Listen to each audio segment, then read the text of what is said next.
let's talk about the revisit. Yeah, give them a hand. They're fired up. Attorney, retired, right? And business consultant. Guys, help us a little bit on the R for pro strategy, for revisit or follow up. Give us some tips on what you do. How many follow-ups did you take to get you signed up? Mena, let them know a little bit how to start doing successful revisits. So, of course, you might know this already, but the fortune really is in the follow-up. Ken and Diana Burke, thank God for them, because it took them 7 times talking to us over and over and over and over. And literally, even I didn't tell Mena that they were coming over the house. When they came over the house that day, that was the 7th visit. So the statistics on this are pretty huge. Ben's going to talk a little bit more about the statistics, but we also make sure that you understand that follow-up is not only when you're talking to somebody and trying to talk to them again and talk to them again, but the follow-up is also when you get somebody started.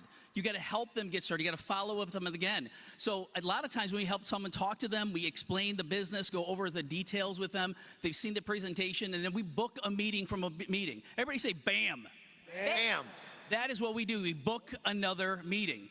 The calendar is very, very important, so you want to BAM people constantly. So, and I've done it many times where I'm talking to somebody and then I hang up and I go, oh my gosh, I forgot to book a meeting. So I call them back, say, hey, I got my calendar in front of me. This is Monday. I got some time on Wednesday or Thursday. What time is best for you, right? Because I want to make sure I put together a time to follow up with them so that we can do that. Now, every once in a while it happens. People forget, they don't show up, whatever it is. And I'm always assuming that they get hit by a car or something happens, right? Because I'm very good at making sure that they're there. And I'll usually just be there no matter what. But one thing we want to do is make sure the numbers work for us. And we have a sense of urgency when talking to them. I go, well, let's follow up in a couple weeks. I recommend let's talk in the next 24, 48 hours. What's your schedule look like tomorrow or the next day? Exactly. Because all of that makes a huge difference when helping somebody get follow-up. Basically, it makes a big difference. Mena is a master. I'm talking about a master that if someone doesn't answer, someone doesn't, she's dripping on them, following them, and I want to have her talk a little bit more about that. Wow, that was good. Great. Woo. So, you know, the great thing about our business is it's about people, right?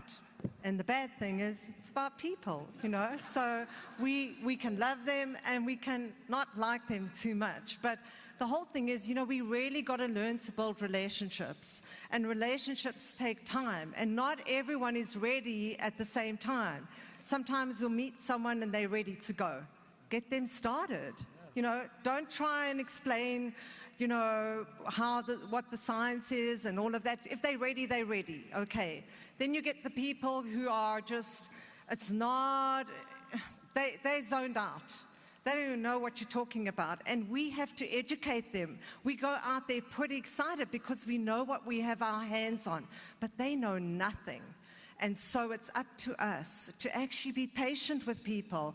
And so a lot of the times, you know, it's all about building that relationship. And so I get really good at just loving on them and just caring for them. You know, people don't care how much you know until they know how much you care.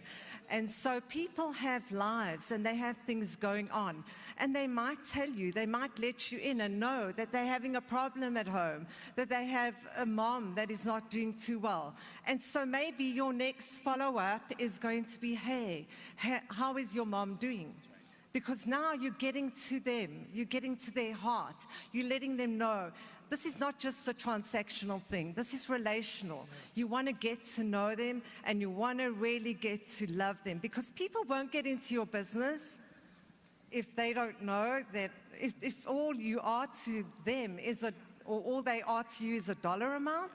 Like, hey, this is life. People have lives. So often, you know, I mean, I spend time in the morning and I really pray and I ask the Lord to direct my steps. And I mean, I don't know what your belief is, but often the Lord, just through reading scriptures, a scripture would come to mind and I'm like, hey, that's for that lady, or this is for that, or this is for that person, and I'll send it to them with not expecting anything, but just loving on them. And oftentimes, and I'm going to tell you, if you just get led by the Spirit or that inner voice and just allow yourself to be led, you know, the Lord speaks through that. And the Lord will capture,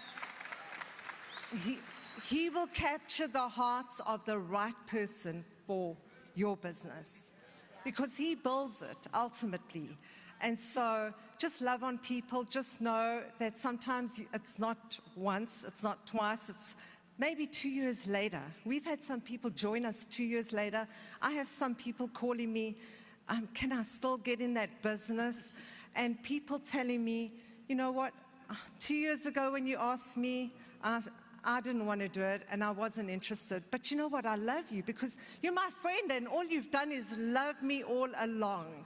And so become a friend, be real, like I think Kathy said, be authentic. People want to know that you really, really care.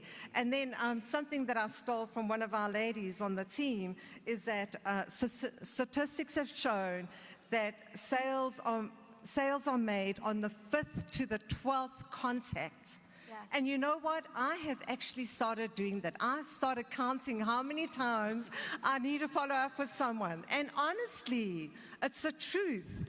You need to keep going because until they say no, it is not no. It's not now. I have life. I'm busy. Maybe someday. And circumstances change. Get really good at the follow-up. That's where most people are lost. Wow. We're all good. Notice how Carl, with the contact or the patch, or prospecting, like he said, and the revisit, it's just being real.